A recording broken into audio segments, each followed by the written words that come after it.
NZ Aerosports, Icarus Canopies, now Gyro.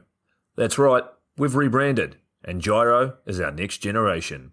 It honours our founder, as that's the name we knew him by, but Gyro also marks the start of a new chapter. And not to be biased, but it's going to be fucking epic. Long story short, we're more us than ever, so if you're new to the sport, or even a Sky God Ninja Turtle, welcome. I think our valiant leader Lucy, Gyro's daughter, says it best. And we still got that fuck yeah attitude. Rebrand! Woo! Rebrand woo indeed, Lucy. Anyway, head over to gyro.com for more info and get amongst your legends. I was 19, broke, unemployed, and sold my girlfriend's canopy for drug money.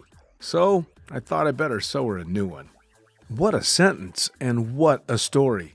This describes the humble yet outrageous beginnings of NZ Aerosports, the home of Icarus Canopies, in the words of our founder himself. From getting a paratrooper toy from his mom, watching parachutes at the DZ as a 6-year-old, jumping off the wharf with a parachute made from bed sheets, doing his first jump at 16, sewing his first canopy on a borrowed machine at 19, and starting to sell parachutes out of a garage in 1986, Paul Gyro Martin had an undying love for the sky. Our company started with one man with the wildest of spirits and a true blue sky dream, a renegade. In the time that Gyro created and ran the Icarus Canopies brand until he passed away in 2017, he pushed everything he had to its limits. We miss him, and we always will. Gyro is the next generation of NZ Aerosports. It honors our founder, of course, because it was the name we all knew him by, but Gyro the rebrand also marks the start of a new chapter, our next jump. Gyro is the space between sound and silence, art and science, chaos and calm. Gyro is a state of epic tranquility that transcends understanding. That moment, in the door, in free fall, mid-swoop, where nothing but the present exists. A perfect balance of euphoria and thrill. Gyro captures our passion for flying and our commitment to designing break-the-fucking-rules canopies that deliver pilots pure, wild flight. Coming straight from the cockpit, it's another episode of Lunatic Fringe with the fucking pilot.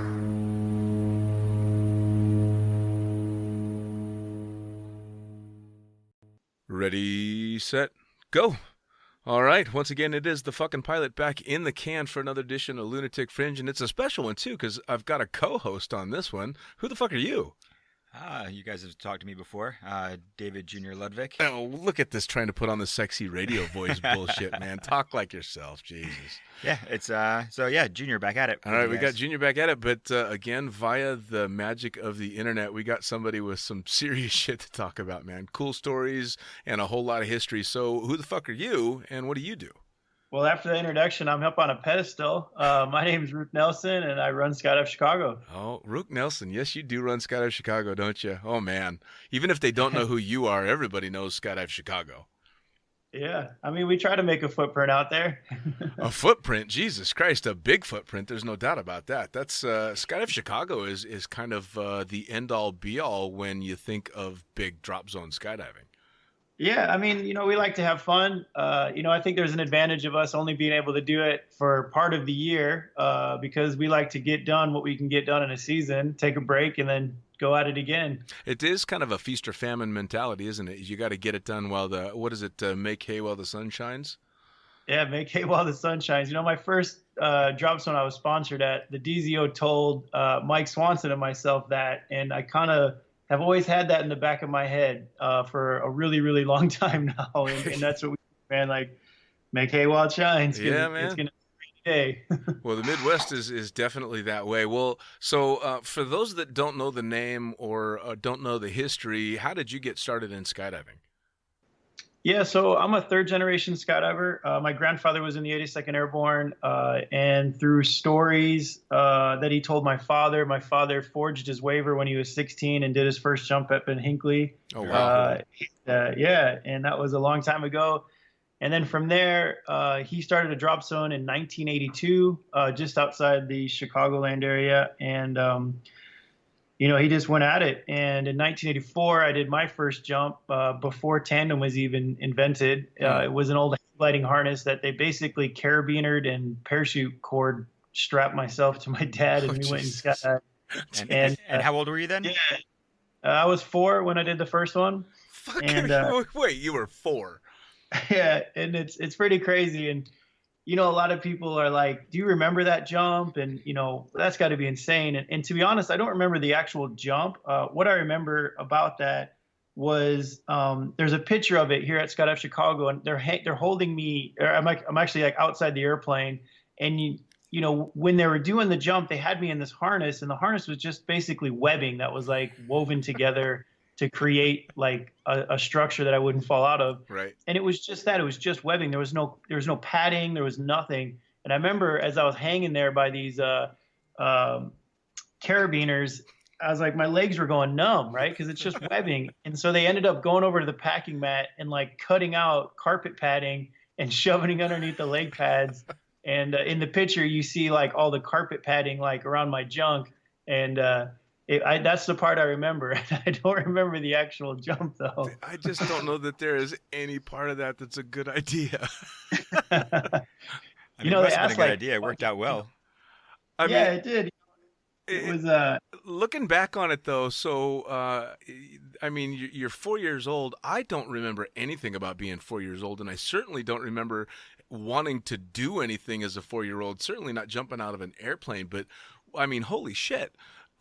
Yeah, I joke about it. I'm like, man, I just, take the trash out. Otherwise, you get tossed out of an airplane. Fucking hell! Oh no, man. Well, and again, like you said, this was pre-tandem, so they were just kind of making it up. You were the test dummy, so to speak. Pretty much. The first jump was from about 7,000 feet. It was like a 15-second delay, and I did a couple more jumps between the ages of 4 and 6, and the later ones were actually on tandems. And I'm sure the tandem masters were stoked, right? Taking a kid, not some 250-pound big person. Yeah. But it was cool, and then, after those handful of jumps when I was really young, it was 94. I started again. I was 14 years old, and I think I got 27,000 jumps now. Jeez. Just won my 10th world championship, so been getting after it. Yeah, you've been at it for a little while. I took I worked in New Zealand for a season a bunch of years back, and they don't have an age limit out there as well. And the youngest now that I've ever taken was an 8-year-old. And even as an accomplished tandem instructor, I was shitting my fucking pants. I threw the drogue and wrapped my arm around the kid, so for the entire skydive, I'm just holding on to the kid, knowing damn well that's not going to do anything if it goes to shit. So I can't even imagine back then being 4 years old and you're basically just tied by webbing. To go from that to becoming, multiple world champion running the biggest drop zone, holy shit, there's quite a story there. Yeah, to continue on the story, I started when I was 14 and just started jumping my butt off, and I was actually packing parachutes, so I was making a really good living being 14 years old, just jumping when I could. And then, flash forward, as soon as I finished high school, I moved out and still was working at the drop zone. And then flash forward to 2003, tragic accident. My dad passed away in a really low canopy collision. And it kind of thrusted me to running the big show. My sister and I were very active in the industry and the sport and our business. So it was pretty good that I wasn't like in a different career path and then, had to switch gears all of a sudden. I was very active in it.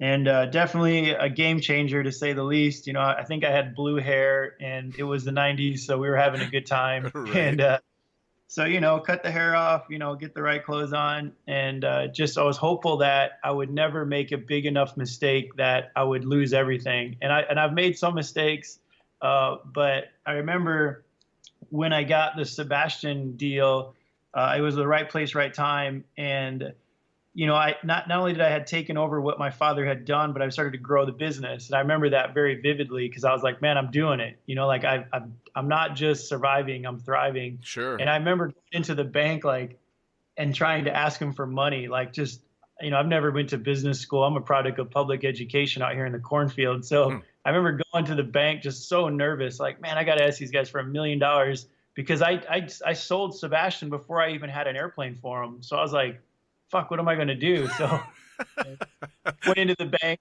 asked for some money. They gave it to me. I walked out thinking I had lucky underwear on and I should save these for the rest of my life. Right. And then made it happen, went and bought an airplane and got it down there. And now I think I'm up to 8 airplanes now. Just got a second Skyvan and just been getting after it, and I feel fortunate that I'm surrounded with a really good team of people, and they love what they do, because we certainly don't get paid enough money, but there's a lot of passion in what we do, and I think it shows. And I think the people see it too. We keep winning Drop Zone of the Year, and it's humbling and empowering at the same moment. So it's been fun. Yeah, for sure. So I think we met each other back, early 2000s for sure. Yep. And I think at that point, you guys had maybe 2 otters or 3 otters, I think, and you were selling one of them at the time. So to watch the growth that you guys have had over the years is just incredible, to see it from the outside perspective and to see how the drop zone has grown and changed over the years.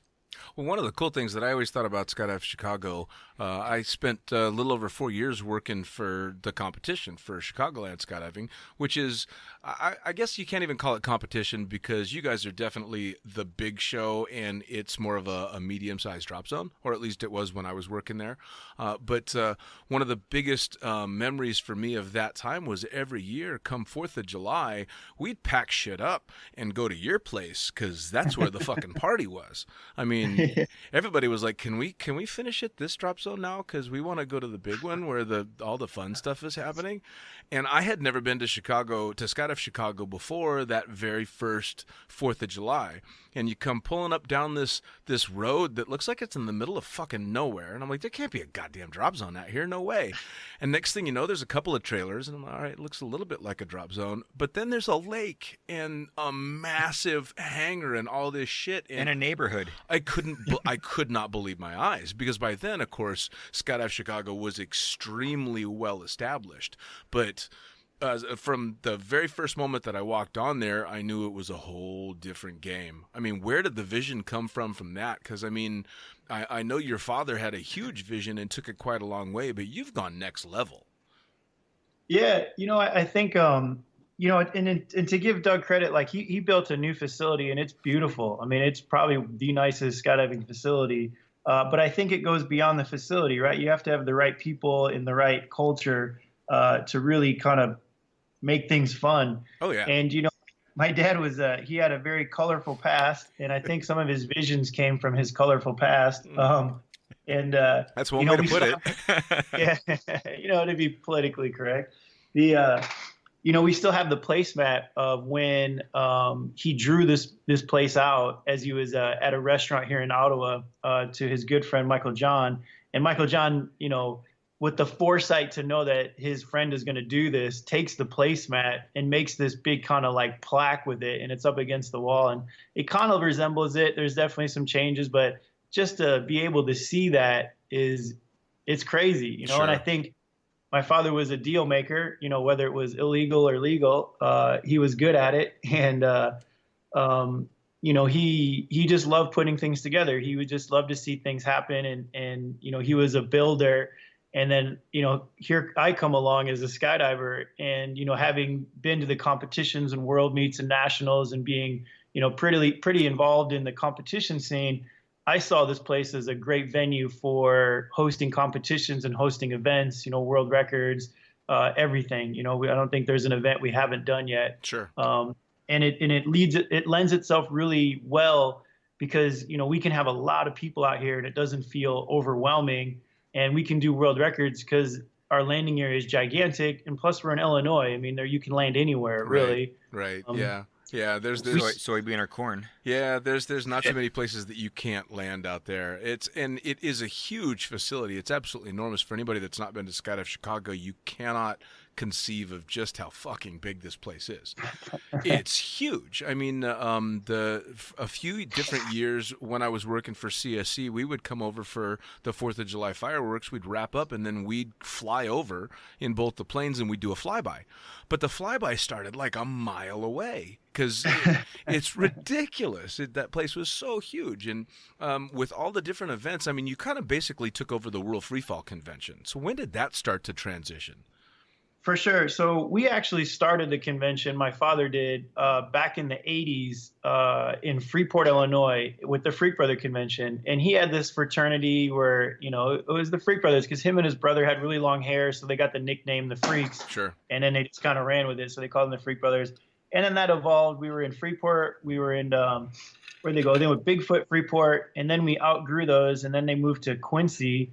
And he started running the World Freefall Convention up until 1988, and then he had to go work for the government for a few years. In the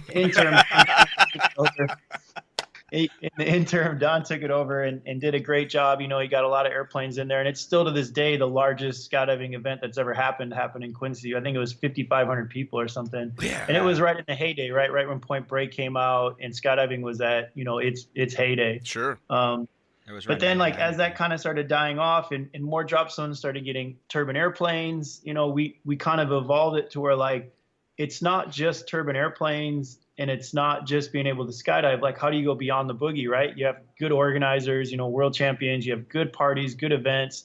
And, you know, we came up with Summerfest as kind of not really a competition, but just to kind of try to get his event back after he was done with his government work. Sure. We started that in 2002, I believe, or 2001 was the first Summerfest, and this will be its 19th year. Wow. You know, I'm sorry, this is the 18th year. So it was 2002, the 18th year, because we're a couple of years behind the year.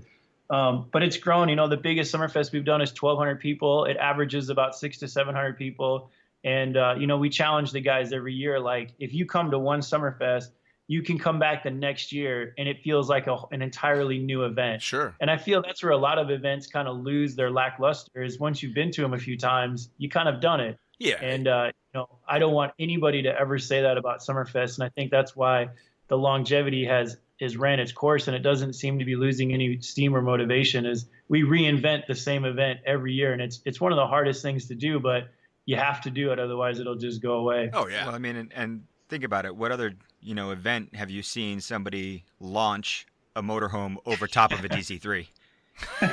Yeah. All right. For the record, that is probably the coolest fireworks display I've ever seen in my life, including beating out the world record one in the place that we don't talk about. Well, exactly how did this come about that you were going to launch this thing? I mean, wow. So you know, like, you know, we do a lot of fireworks show, and I'm blessed to have people in my network that love to blow stuff up. I have stunt people that I know, and it's just a good forum for it, you know. And the thing about those stunts is that, and it is a total need to know basis. Like 90% of my staff have no idea what's going to happen, and it's only the people that need to be involved know. And it's like, it's I don't even know what it is. It's like classified times 10. Sure. Where I want to impress the people that work hard for me just as much as I want to impress the people that are there for a visit. And, you know, there's always a lot of excitement and buzz around the fireworks show because we always do a pretty cool UFO jump. Yep. And then we blow something up, whether it's, you know, jumping the RV over the DC-3 or, you know, whatever we do. It's always kind of a little bit redneckish, but, you know, we are in the middle of the country in Ottawa, Illinois, so we're allowed to be a little redneck. And, But again, like we just keep trying to reinvent it. You know, what can we do that's cooler? And, you know, there are some stunts that came across on our little think tank that I wouldn't there's like, no way, man. Like, I like a little bit of margin of error. And when they're like, oh, you can swoop under this thing that's going to be on fire, jumping over top of you that weighs 2 tons. I'm like, you know, maybe we'll try something different. Oh man. Well, you know, it's funny because before I started working in Chicago, I'd never been out that direction for a Summerfest. And every year that I worked, I would only be able to go briefly visit what was going on at Summerfest because, of course, I was working as well. But it's the only boogie that I know of where people would go to the boogie no matter what. They're going to go every year, and maybe they'll jump. Yeah. Maybe they'll get a skydive in, but it's not. It has nothing to do with that. And these are people that don't just have a few jumps. These are people that have thousands and thousands of skydives that are going to go for the entire boogie, and maybe they'll put their rig on. But it's that good a time, and it's that big a draw, and it's that much of the. I mean, it's call it almost a Burning Man of skydiving kind of need to go to event for a lot of people, and that's just not in the States. That's around the world. And I mean, if it's a record year, then it's really going to be big. oh, fucking hell. Yeah, so we've moved the records away from Summerfest because the records are now, it's too big of an event to do on top of a big event. So we kind of separated those out. But yeah, I mean, like, you know, we try to make Summerfest cool. You know? Well, the logistics of either the records or Summerfest has got to be insane. So when this shit's going on, are you able to get out there and let your hair down and enjoy, or is it just, are you 100 miles an hour working it? Yeah, for sure. You know, like, again, I say I have the best staff in skydiving because they love what they do. And when it comes to an event, we all collapse in. Our job titles mean absolutely nothing. And whatever needs to get done, we need to get done. So, you know, we'll have people that, you know, maybe their job is to work in the office, but they're out there cleaning toilets, taking trash out. You know, whatever needs to happen happens because we want to make sure that everybody has a good time when they come back. Sure. So, man, my staff really put their best foot forward, and we just, whatever hurdles in front of us, we just tackle with it without any sort of resistance or you know, this isn't my job type, you know, mentality. And you know, I think it shows that, you know, DZ Awards keeps naming it the best boogie ever. Oh yeah. And it's definitely evolved where I agree in the past it used to be a huge party, but now you can actually come to Summerfest as a novice skydiver or any type of level skydiver and leave a better skydiver. You know, we have rhythm and core, and I think we had 37 people on the LO list last year. Wow. And we dedicate each person to a specific type of skydiving, whether you're intro free fly, intro belly fly, all the way up to ninjas, tracking angles, all the good stuff. And you can leave a better skydiver, which I think is ultimately what we're trying to produce with Summerfest. You know, there were some years that definitely are more party years, but I think the latest versions of Summerfest, there's a lot of skydiving. There's definitely partying every night, but the last night is the full blowout party where everybody lets their hair down. And, you know, I remember a few Summerfests, I had people walk up to me because I DJ a little bit. And I remember one guy walked up to me and he's like screaming at me to turn the music down because it was like 2:30 or 3 in the morning. And I was like, yeah, sure, I'll go tell the owner. And, you know, that guy, I saw that guy later at a different drop zone, and he's like, you don't remember me, do you? I'm like, no, actually I don't. He's like, I was the one that told you to turn the music down. I'm like, oh, I see you. I hope you understand why that didn't happen. Yeah, that was not going to happen. Well, to take a few steps back, so you got started in your skydiving career in basically an operation that was family built. I mean, your dad built this place from the ground up with his close friends, and you strolled in and decided you were gonna embrace the lifestyle. So you start jumping at a very young age, and you're packing and making good money. But when did you start jumping for money, and when did you decide competition is what I want to do this, I want to try that? I mean, what was that progression for you? Yeah, so you know, I was packing and I started jumping, and obviously when you make the most money is the weekend, so I wasn't jumping too much because I was still going to school. But when I was 18, I started getting all my ratings, and I remember my dad very vividly being like, hey, you should get a tandem rating just in case, you know, we need you for some tandems here and there. And I was like, yeah, sure, I'll get a tandem rating. And I think that year I did like 1,000 tandems. I see what you did there, Dad. You know? Most parents just get their kids to pack. Yeah, for sure. But it was fun. You know, I was making some pretty good money. And, you know, when I was 18, I went to my first nationals in Sebastian with a free fly team because it was the first year free flying was a discipline, and came in 6th place. And, you know, I didn't realize that this is how ignorant I was. My team showed up with 6 different free rounds, right? Free flying is an 8-round event. There's 2 compulsory rounds and then 6 free rounds. I didn't realize that you're supposed to do the same free round every single time. And we had 6 different free rounds, all of which were mediocre because, like, that's a lot of moves to come up with. Yeah, it is. And I definitely got educated that first year. And, you know, and then kind of the rest is history. I started going almost every year, competing in, I think I've competed in everything except for crew. and medaled in everything except for crew, which is kind of a good accomplishment, I think. Yeah. And, as it progressed, the subjectivity of free flying just kind of rubs you the wrong way when you're, not scoring the scores that you want. And we started moving to a point basis. And, VFS came along with my sister and Eric Darren kind of leading the charge. And once that happened, man, I really kind of fell in love with the VFS and have been doing that for, 10 years now. Sure. And just came back from France with Core, winning the indoor world championships. And it's fun, man. I honestly, what I've learned over 20 years of competing is that, the competition is fun. The training is very difficult, but ultimately, like once you find the right teammates, winning is a side effect of just not letting your teammates down. And I've had great teammates throughout my entire career. I'm not kind of dissing on anybody, but definitely the team I have now are like some of the best teammates. Just the vibe of it and how we mesh together is really cool. Well, I mean, isn't that what it is anyway? I mean, you can liken it to a relationship with a couple.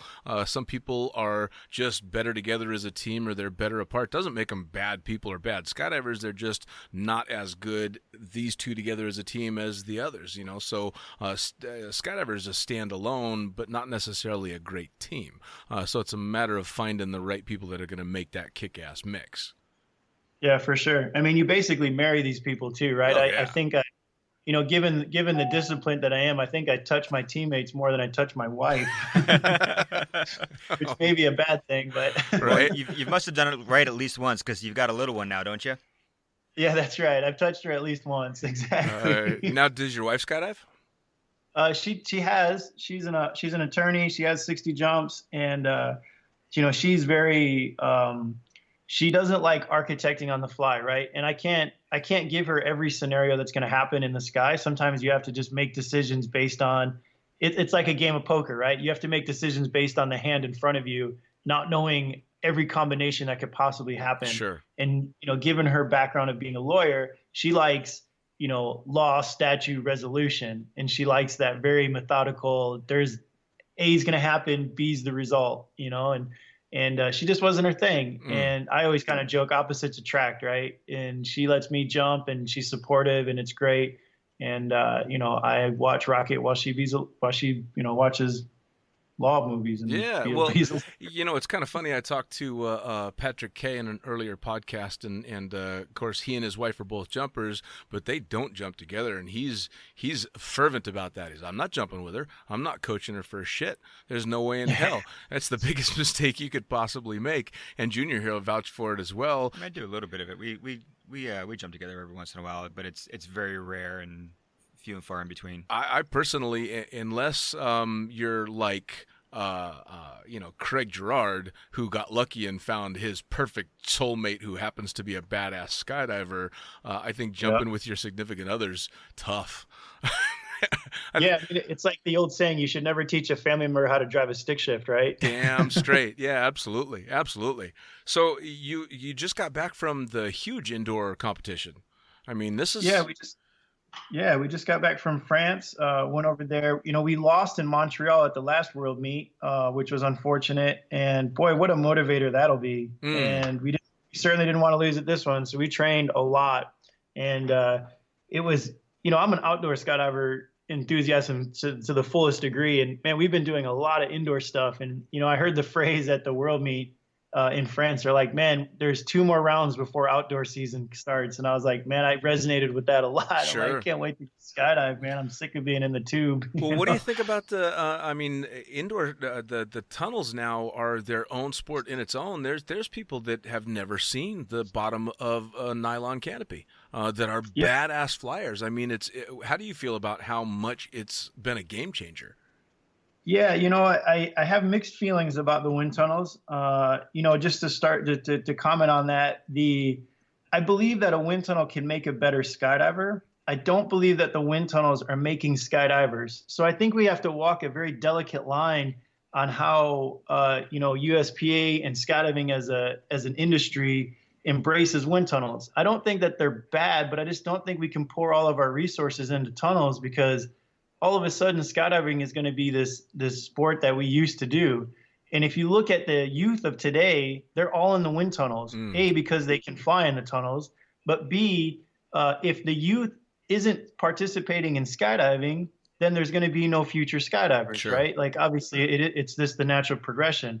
So, like I have mixed emotions about the museum and the wind tunnel being right next door. It's probably a different podcast topic, but I certainly think that the wind tunnels are starting to become its own sport and popularity. And unfortunately, they didn't get into the Olympics, but I think there's potential for that. And I guess I'm still an outdoor guy, but Oh yeah, well no, you and I both. I mean, I actually started my career as a tunnel instructor in the old Vegas tunnel way back in the day, and I enjoy the new tunnels, but I am not what you would call a tunnel flyer. And I remember the mentality about tunnels as the first iFlies came out was that it was going to be something that was going to aim people and drive people towards skydiving.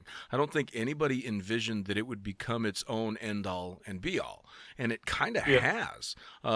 So you're right in that I don't think it did what a lot of people thought it was going to do. It didn't up skydiving, it just upped tunnel flyers, which is, there's nothing wrong with that, but it's not quite a direct translation. And although it definitely does help out in skill in the sky, there's no replacement for stepping off an airplane. No, but like Rook said, it's made the skydivers better. Sure.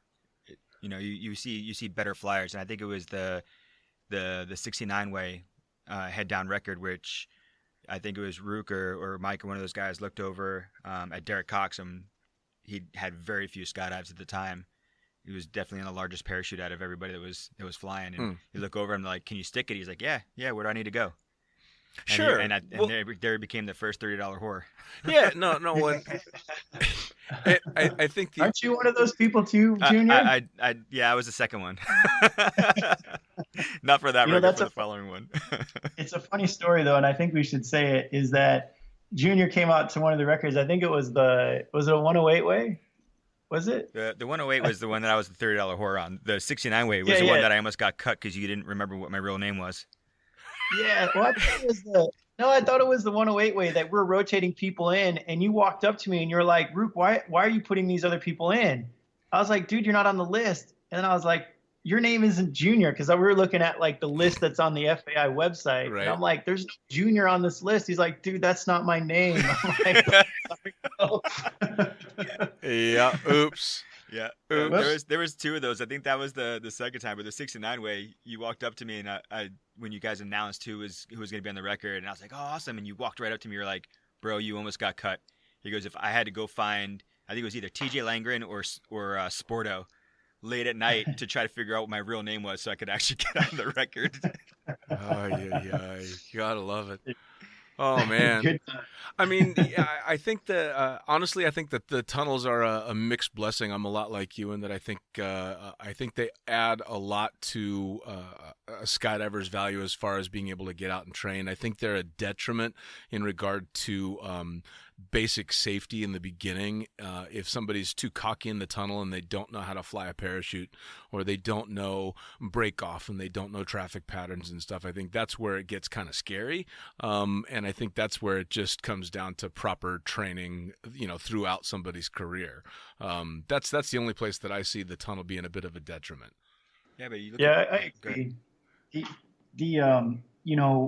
As far as the business standpoint, like we see a continual drop in tandem jumps, but I start to hear the conversation, hey, have you gone skydiving? No, I've done the indoor. Mm-hmm. And that to me shows content. Like maybe they were going to skydive, but then they went and did indoor, and now they're good because they did the virtual reality and look like a retard flying around in this tube, and they just didn't want to jump out of an airplane. I'm like, come on, get outside. Yeah, well, we're fucking Jesus. We're living in a generation where people are living their entire lives, with a fucking phone in their hands. So, as depressing as it is, I don't see that changing. People are really happy to take the next best thing instead of going out and doing the real thing, which is.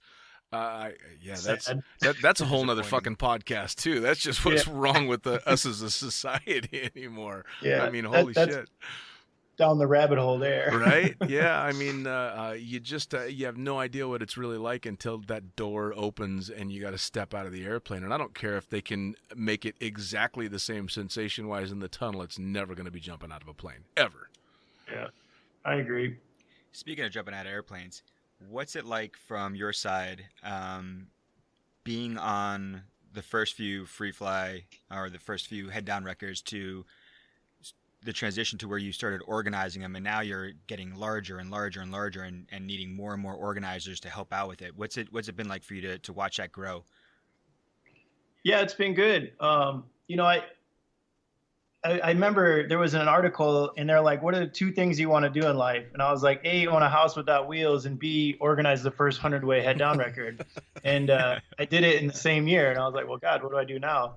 But it's great, man. Like, definitely, keeping on that tunnel subject, now we have to ask people, well, how many jumps do you have? How many tunnel hours do you have? And there's people that have been on records with 200, 300 jumps, and that's it. You know what I mean? And they got 500 hours in the wind tunnel, which is great, but it's cool, man. I'm really kind of bummed about this last record given the weather situation, but this is the first time we kind of left without getting a record. So it's good in a way, it makes you want it a little bit more, makes people deserve it a little bit more.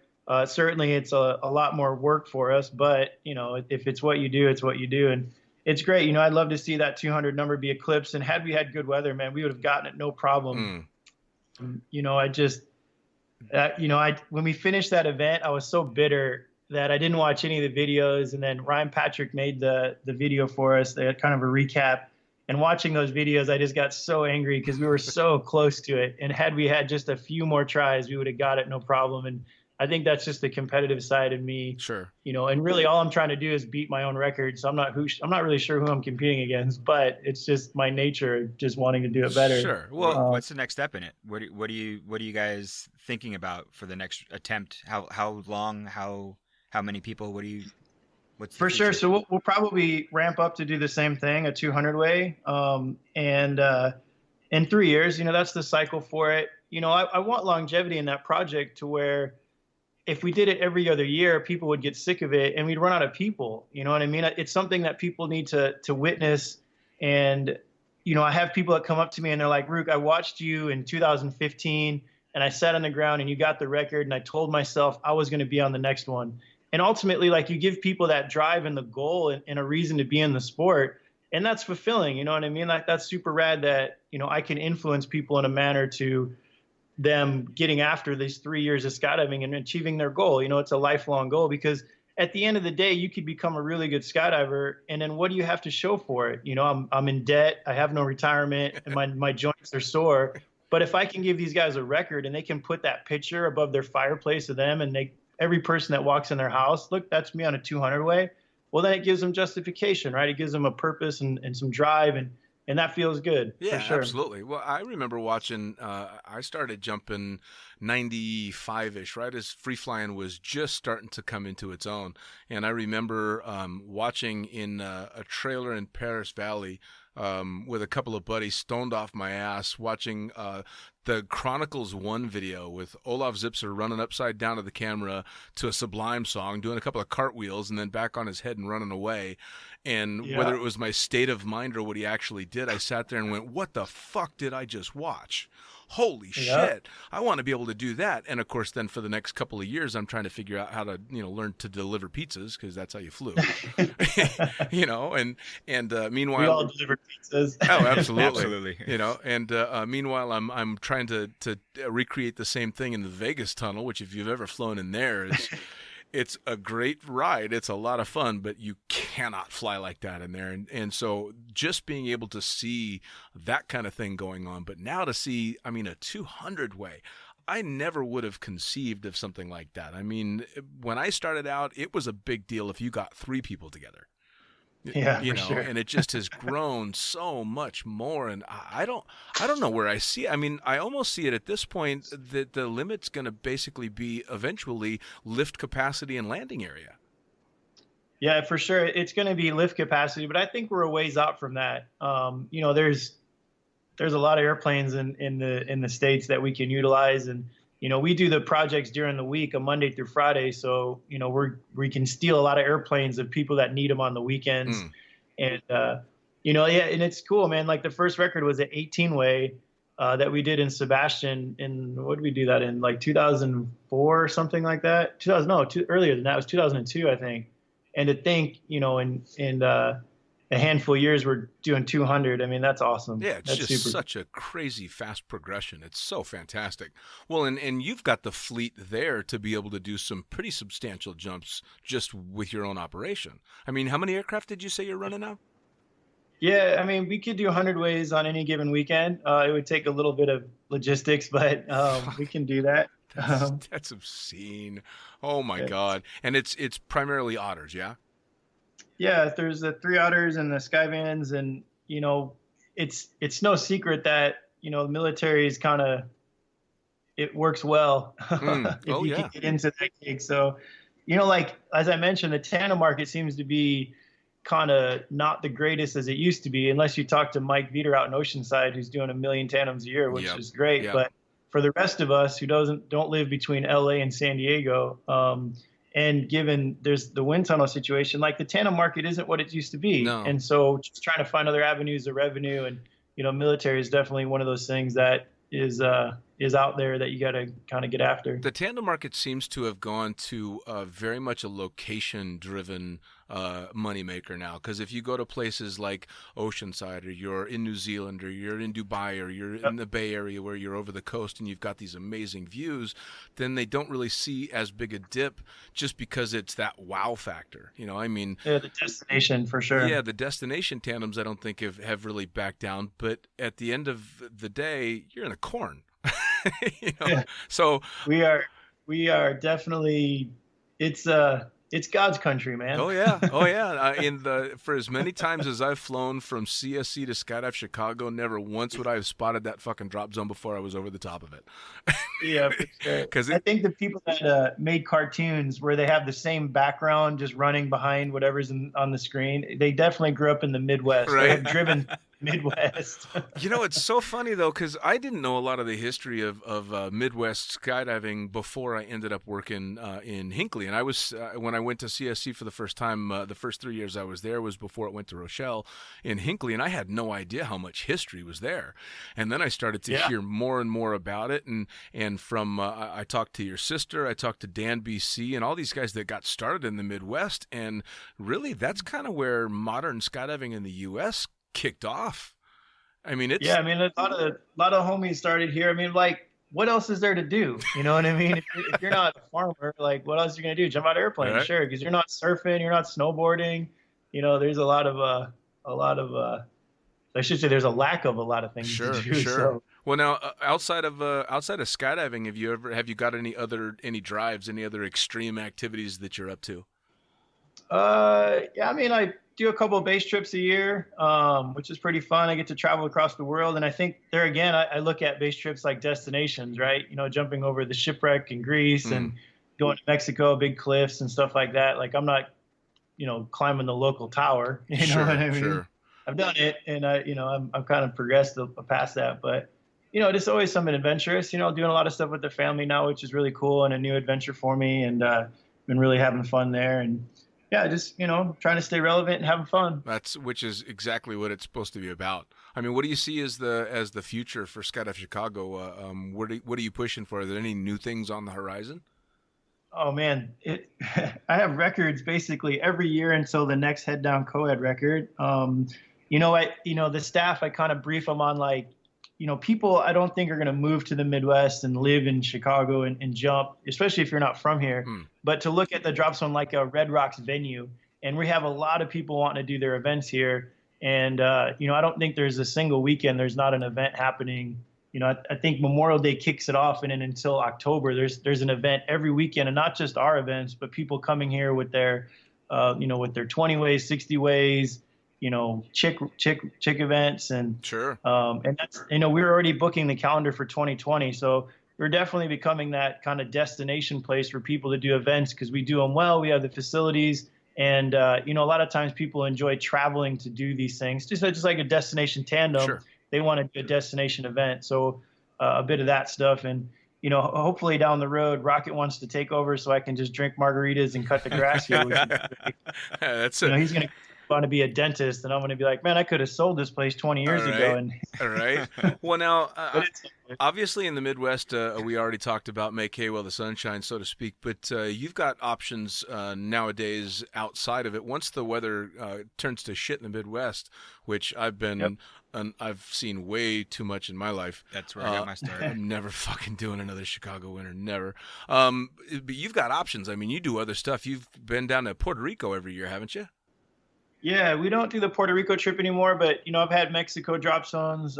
We have the long-term contract in Sebastian, so that's kind of where we winter most of the time, and then do a handful of stuff. We did a Bahamas trip just recently.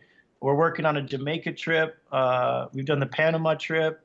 We got a group going to the Maldives this year with Rich Grimm, which is going to be awesome. And yeah, man, just trying to stay somewhat busy in the winter, because as you know, the winters can be trying here in the old Midwest. Yeah, they Cold can. and snowy. I ended up spending all 4 years that I was flying for Chicagoland on the road with that plane, and a lot of shitty hotel rooms just to stay the hell away from that weather, man. You loved it too, right? Yeah, every minute of it. It was just amazing. Yeah, no. So you've got the Sebastian thing. How long did you do Puerto Rico for? Man, we did it for a while. I think it was 8 or 9 years. Yeah. And then, those guys are just an interesting group of people to work with. I've heard stories. Yeah. So, it is what it is. There's no hard feelings. I just don't need to be there. And there's other things to do. So I had the opportunity to go down that direction because I decided I was going to go try and be an adult for a while. And when I left CSC, I ended up going to Seaborne Airlines, which is out of St. Croix. We'd fly into San Juan all the time. And I kind of went to check out. I was going to go check out the drop zone, and was given some advice that kept me from ever going to visit. So I never did make it out that way. But even after pulling out of Puerto Rico, you still did some philanthropy stuff when they had the what was it? Yeah, that went down there. I know you were you were the first the first skydiving aircraft into the disaster, weren't you? You flew in there, were taking we, rescue animals and stuff. Haiti. Yeah, when Haiti had the earthquake, we went down there a couple of times, and then because we're in Florida, right? Like if you have the resources to help people and you don't, you're just an excuse of a human being, really. Yep. And and then when they had the hurricane take out Puerto Rico, we got connected. One of the jumpers in Sebastian was like, "Hey, Rook, can you go down there and get these animals?" And I'm like, "Sure." And got connected with some networks down there and some people that helped made those trips happen. And man, they were bringing back like 50 dogs at a time. And the coolest trips, and unfortunately I didn't get to do it. Dave Schwartz did I think most of them. And he said, man, like when he brought the first couple of trips, the dogs back and pets, because people just had to leave the island and they wouldn't let them take pets with them. So the reuniting of the animals to the owners, he said, was just tear jerking. You know what I mean? Here's these guys that this dog has been their best friend that they just had to leave on the island.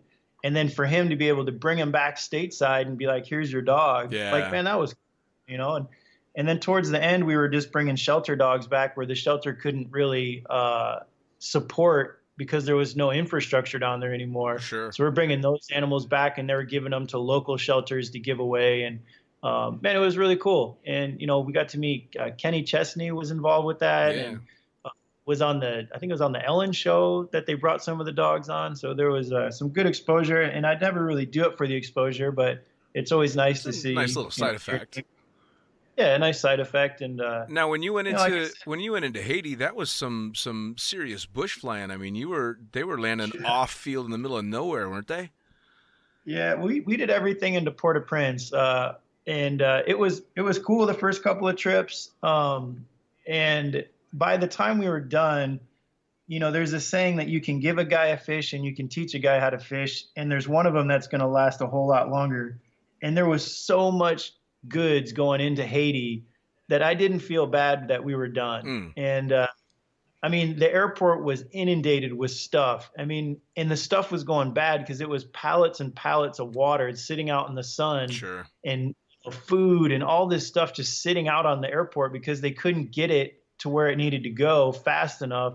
And there was like cargo planes, like 747s coming in there. There was every every airplane known to man, and it was such a cluster because it was a single runway airport. Sure.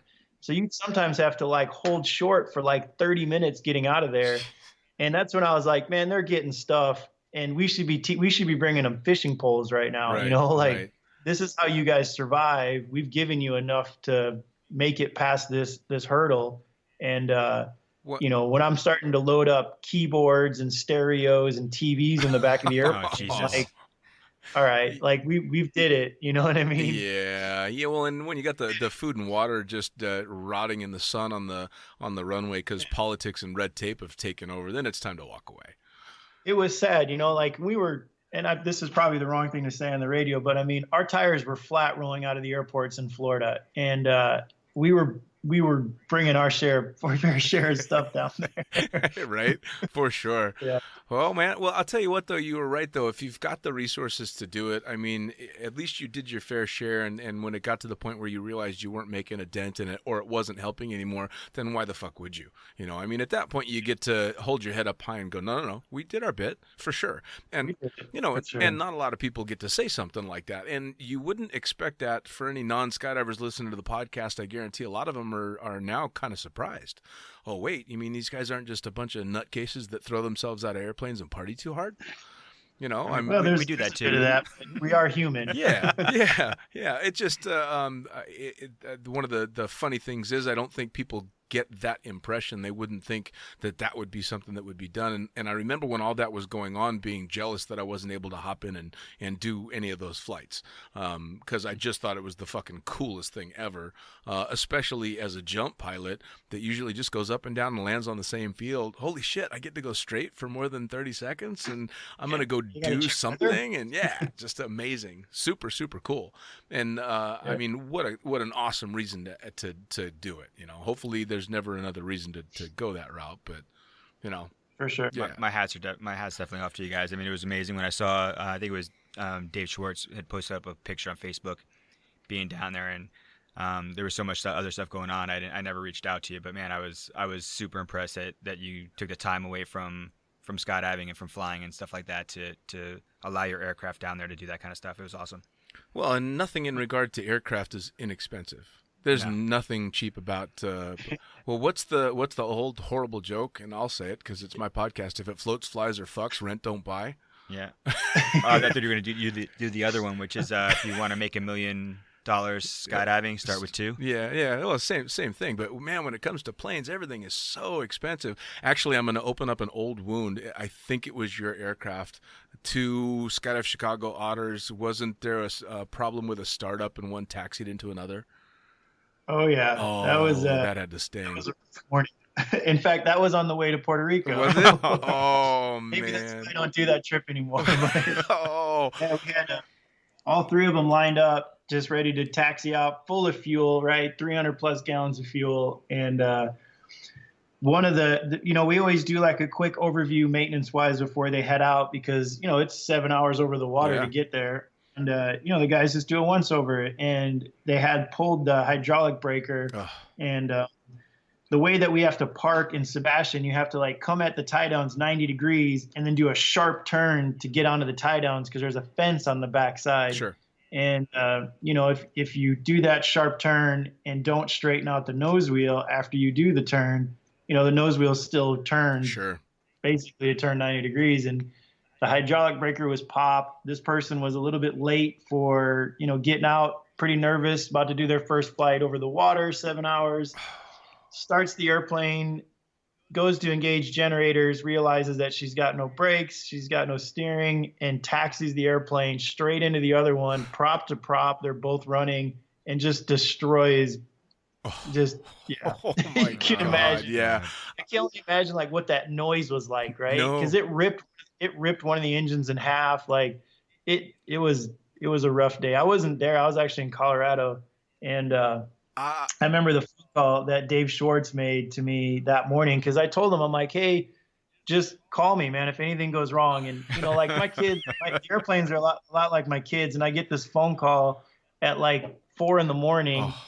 And I just knew what was happening, right? I picked up the phone and I could hear it in Dave's voice. Dave's like, man, Rook, it's bad. And I was like, is anybody dead? And he's like, no. I'm like, it's not that bad. And he's like, no, it's bad.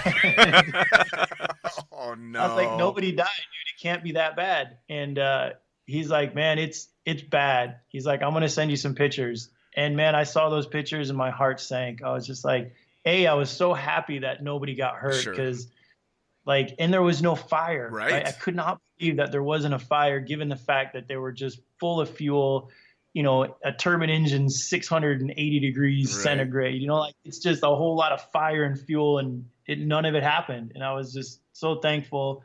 A, nobody got hurt, and B, that things can get fixed. Sure. And we got them fixed. That happened in February. We had them both back up flying in June, which was a monumental task. And again, I can't thank my staff enough for putting in 16, 17-hour days, day after day after day, to make that happen. And for a lot of people in the industry that don't know, you guys do all your own maintenance in-house, don't you? Yeah, we do pretty much everything. We had contracted out some people to help us with that project because it was I had insurance money, which was awesome, and B, like there was no way we couldn't have handled that by itself. But Justin and his crew, who Dean, Justin. Oh yeah, very well, very well. He put so many hours into getting those airplanes going that, we all did, but he was the boots on the ground, like making sure that it was happening. As long as it's not his alter ego Owen doing the work. I think Owen got retired on that trip. That's good. Yeah, I bet he did. That fucking snapped Owen right out of it. For anybody that knows Justin Carr, they're laughing right now because Owen was his alter ego with the wig, which I fucking love that guy. Oh man. Now I remember seeing the pictures of those two planes kissing, and I think my heart sunk probably almost as far as yours did. Yep. And I didn't think about the sound that it would have made as they collided. I thought about the second just before they would have collided and what must have been going through her mind. Because at that moment when you realize there is no fixing it. Fuck me. For sure.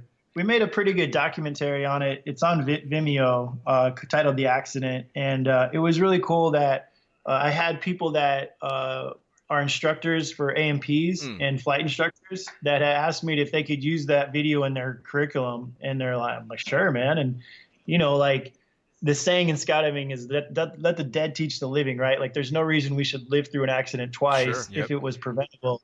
If somebody can learn something from that, gosh, man, like why wouldn't we want to distribute that and make that public? Well, that's another big thing that Skydive Chicago is known for, as well as the training that goes into the staff, not just the jump staff, but the pilots and the mechanics that go into it.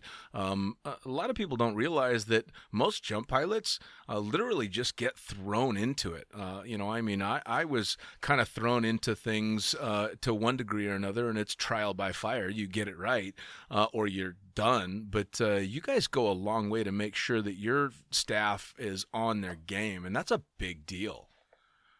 Yeah, I mean, like if we ever want to make skydiving not this fandango sport, like we as an industry need to put our best foot forward, and we have to stop living in this, false reality that, we're just this bastard industry, and that involves training, that involves investing in your team and not just, hey, pull this off. Well, we don't want to pull it off, right? Like, sure, we're too, especially drop zones of the caliber of, mine and other, big drop zones that are around the nation. Like, we can't just pull it off. No. Like, we have to be a respectable industry, and that starts with, let's hire good people, let's train them well, and let's show the world that we're not these crazy people. Sure. Well, and I don't think it's a stretch to see that sometime in the near future, aviation regulation will eventually touch skydiving. And for the most part, skydiving is gone. They've gotten lucky for a very, very long time. Self-regulating. Oh, yeah. How much better? Yeah, absolutely. Mess that up. a part 91 is the most amazing thing ever. And if you have too many accidents and too many incidents and too many people flaunting that, it's not going to be part 91 anymore. And I don't know of an operation in the United States that could survive under a 121 or a 135 operation. Well, for those that don't, that direction, didn't it? And for those that don't know what that is, that just means a fuckload of regulation from the government, which is not necessarily a good thing, because the government generally sometimes doesn't know jack shit about aviation. And for the industry, right? Like they maybe know certain things, but like if that were to happen, jump prices will be $40 to $50 a skydive. Yeah. Tandems would be $350 to $400 because of the amount of manpower that would go into everything. Oh, yeah. And it just wouldn't be as fun. And that doesn't mean it doesn't mean that, I should say that again, like, I don't think that we have to change what we're doing. We just have to make sure that there's a thought process going into what we're doing, and that there's education, and there's not just this like, let's pull it off mentality. Sure. No, let's do what we do and just do it well. Well, and as long as you've got the mentality like that, owners like yourself and operations that are doing that, then the local FSDO is not going to feel the need, because they're going to realize that it's an operation that is truly being self-regulated, that's being instructed well, that's being run wisely and safely with proper training programs and all that stuff, and that's going to keep them from sticking their noses in too deep. Yeah, amen. Yeah, fingers crossed, right? If only every drop zone owner had the same mentality, it'd be amazing. Yeah, well, no, I mean, come on. One of the first skydiving aircraft I flew had a hole so big in between the pedals that I could spot by looking in between my feet. Okay. And the scariest part about that is that nobody in this conversation is the least bit surprised at that, something like that. Not at all. Sure. Not at all. Well, as we wrap things up, man, what do people need to know coming up for this upcoming season that you got? Summer's about ready to roll. Have you got any big events that they're going to want to get ready for other than Summerfest? Yeah, of course. I mean, all the fests. So we have our Memorial Day boogie just coming. That kind of kicks off the season for us. We're 4th of July, our Freedom Fest. We're bringing back Indy 500 races, which is a lot of fun for me growing up. And we got a killer prize pack for the people that are winning. So it's straight up head-to-head double elimination pylon racing. So that should be kind of fun. Awesome. And then obviously we have the Summerfest, and then we have our limited packages. So you can come here, pay one amount, jump as much as you want. And there's no real restrictions on that. So, I mean, I tell people to come twice to Skydive Chicago. Come during an event, you see the machine in motion, and then come any other weekend and hang out with us on like a more personal level and kind of see what it's all about. Sure. Yeah, because I can imagine that coming when things are full swing can be a little bit intimidating for that new person. So you might want to just sit back and watch that happen, but then get the opportunity to come meet the people behind it all, which is cool. Yeah. Very cool. Yeah. So how do they find you online? I'm assuming it's skydivchicago.com. Yep, skydivchicago.com. All the social channels. I guess you could call us too. Cool. Or, people do that. Check out the website. Yeah, people can still do that, right? Check out the website. It's got the full calendar of events. Facebook, Instagram, all that stuff. We keep that pretty updated. Cool. And yeah, come on out. Awesome. Yeah, it's people making phone calls anymore. Shit, I could barely get you on Skype because that's too old. I have to reset a password, right? But we're good. You got to do it. Well, Rook, it's been an absolute pleasure having you on. I'd like to have you on again sometime down the road, especially as you're edging towards that 200.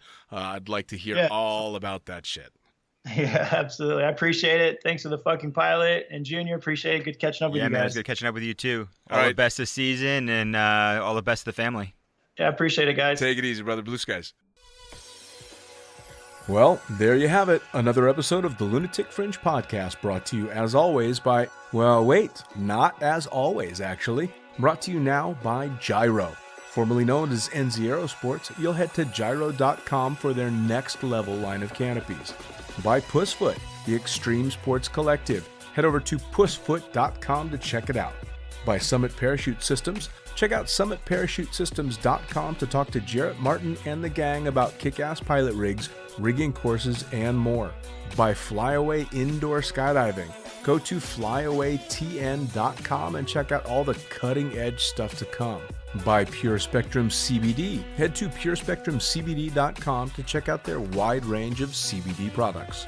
And as for us, head to the lunaticfringepodcast.com to listen to any of the hundreds of episodes currently available, hit the link for our YouTube channel, pick up your copy of the Lunatic Fringe book or The Accidental Stripper, and get a sneak peek at upcoming guests. Once again, thanks for listening.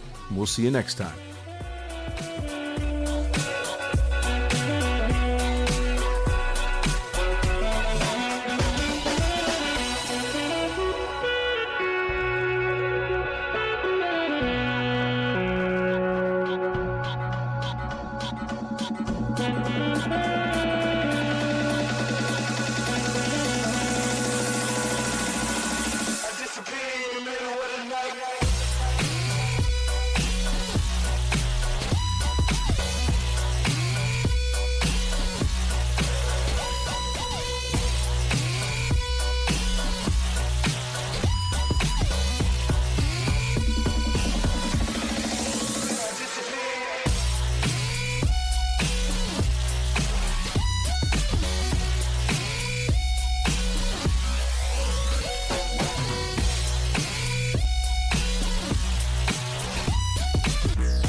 Damn.